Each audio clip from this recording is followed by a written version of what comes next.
Bonjour et bienvenue dans cette vidéo où je vais vous parler de la famille biochimique des éthers, celle où on trouve notamment les phénols méthyléthers, à ne pas confondre avec les phénols qui eux sont un petit peu agressifs pour la peau, qui ont leur utilité, mais les phénols méthyléthers, cette famille qu'on appelle les éthers, va regrouper notamment le basilic, l'estragon, l'anis étoilé dans lesquels on va trouver le chavicol, l'estragol.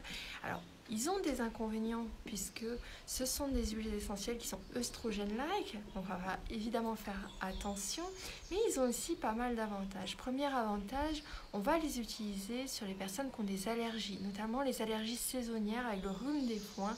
Il y a de très bons retours d'expérience avec des résultats tout simplement en olfaction avec un stick inhalateur ou même avec une prise par voie orale. Attention, il faut diluer, il faut se renseigner un petit peu. Mais c'est pas de ça que je voulais vous parler, parce qu'actuellement il y a pas mal de fatigue. Et il y a un détail qui m'est revenu, c'est que ces phénols méthyléthers, ils étaient aussi intéressants en termes d'immunomodulants. Ils avaient un impact sur le système immunitaire, en tout cas c'est ce qui est soupçonné avec des études qui sont relayées par Francombe dans son ouvrage.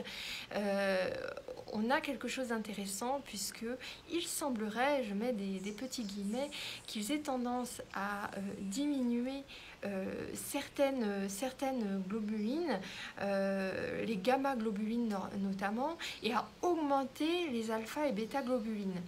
Et donc ça nous intéresse particulièrement puisqu'on a remarqué que dans les états de fatigue, les états d'asthénie, on a une baisse justement des alpha et bêta-globulines. Et vous savez, dès qu'on est fatigué, on a une baisse d'immunité, on va choper tout ce qui se passe.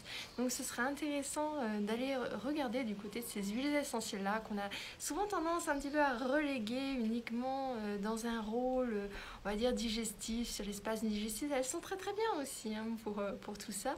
Mais c'est vrai qu'on a tendance à les reléguer dans ces rôles-là assez restreints, alors que bon, vous le savez, nos huiles essentielles, elles ont plein de propriétés.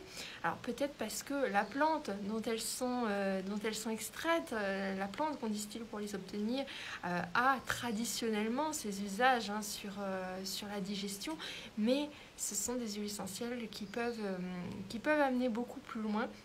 Et vers lesquels on pourrait bien se tourner en ce moment pour un petit coup de pouce, un petit coup de boost.